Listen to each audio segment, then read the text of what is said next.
শহরের রাতগুলোর একটা আলাদা স্বর আছে। দিনের তীব্র কোলাহল যখন হঠাৎ করেই মিলিয়ে যায়, কিন্তু সেই নীরবতা শান্তির নয়, বরং অদ্ভুত একটা চাপা ভয়ের।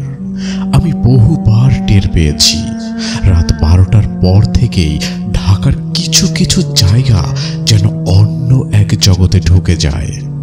সেদিনও প্রায় এমনই সময়।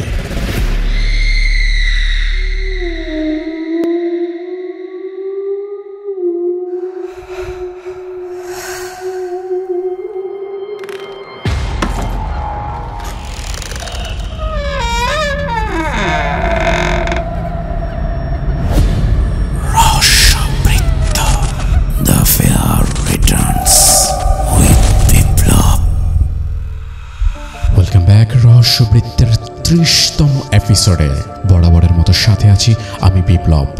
আজকের ঘটনাটা সংগ্রহ করেছি আবারও রাজ ভাইয়ের কাছ থেকে। এটা তার পাঠানো দ্বিতীয় কোনো ঘটনা।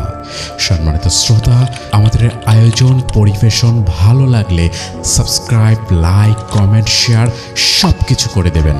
আশা রাখবো আপনি সাথে থাকবেন এবং শেয়ার করবেন আপনার ভালো লাগার মানুষদের মাঝে। চলুন তবে শুনে আসি রাজ ভাইয়ের পাঠানো দ্বিতীয় ঘটনাটি।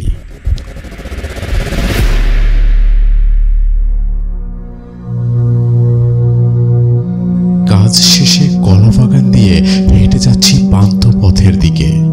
আকাশ ভারী মেঘে ঢাকা, বাতাসে কাঁচা মাটির গন্ধ, মনে হচ্ছিল বৃষ্টি নামবে। হঠাৎ আমার চোখ আটকে গেল ডান পাশের দিকে।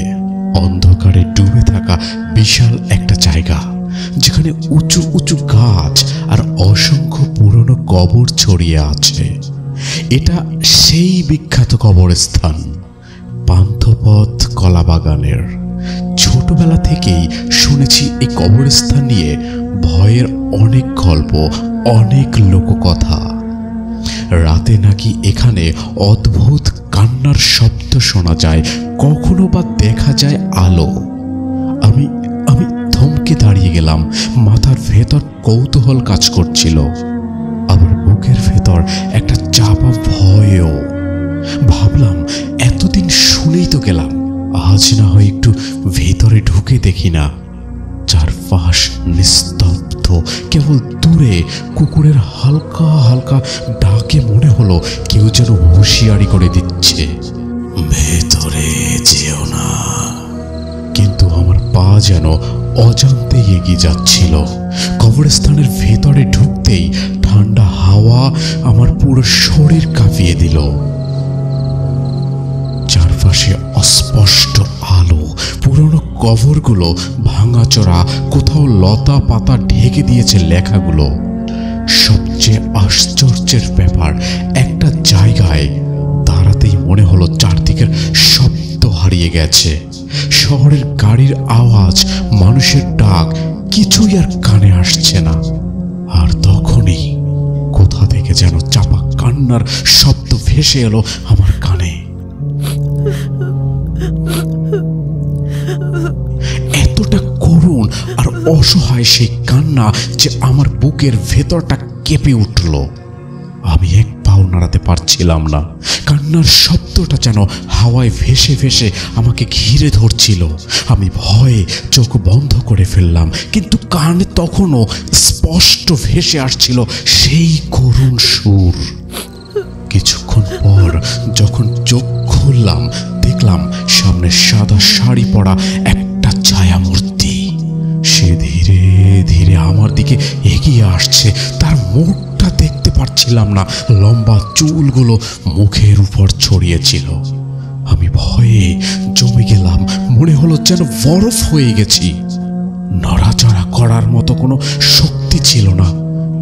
সেই ছায়ামূর্তি যখন আমার একদম কাছে এলো, তখন তার হাতে ধরা একটা পুরনো ডায়েরি আমার হাতে ধরিয়ে দিল। হঠাৎ করে চারপাশের পরিবেশ বদলে গেল। কুয়াশা উধাও হয়ে গেল।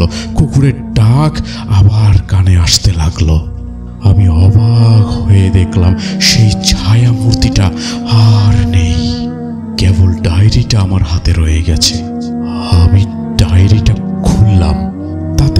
পুরনো হাতের লেখায় লেখা ছিল একটা করুণ গল্প। ডায়েরিটা থেকে জানতে পারলাম নারীটির নাম ছিল রত্না। সে ছিল একজন কবি।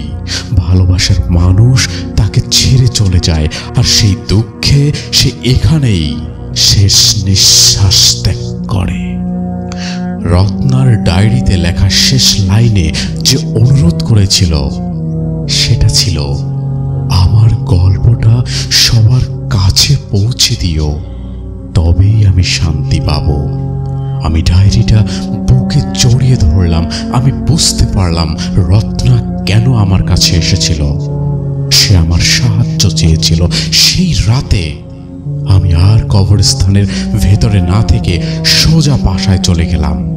পরের দিন ডায়েরি থেকে রত্নার কবিতাগুলো আর তার গল্পটা আমি আমার ব্লগে প্রকাশ করি। রত্নার গল্পটা সবার কাছে পৌঁছানোর পর থেকেই সেই কবরস্থানে আর কোনো দিন কান্নার শব্দ শোনা যায়নি। সেই রাত থেকে আমি আর কখনো সেই কবরস্থানের ভিতরে ঢুকিনি। তবে আজও যখন রাত গভীর হয়, আমি দূর থেকে সেই কবরস্থানের দিকে তাকিয়ে দেখি, মনে হয় এই শহরের প্রতিটি নীরবতার মাঝে লুকিয়ে আছে হাজারো মানুষের অজানা গল্প। আর আমি রাজ সেই গল্পগুলোর একজন নীরব দর্শক। জানি না আজকের ঘটনাটা আপনাদের কতটুকু ভালো লেগেছে। যদি ভালো লেগে থাকে তাহলে লাইক করুন, কমেন্টে ভালো লাগার অনুভূতি জানিয়ে দিন।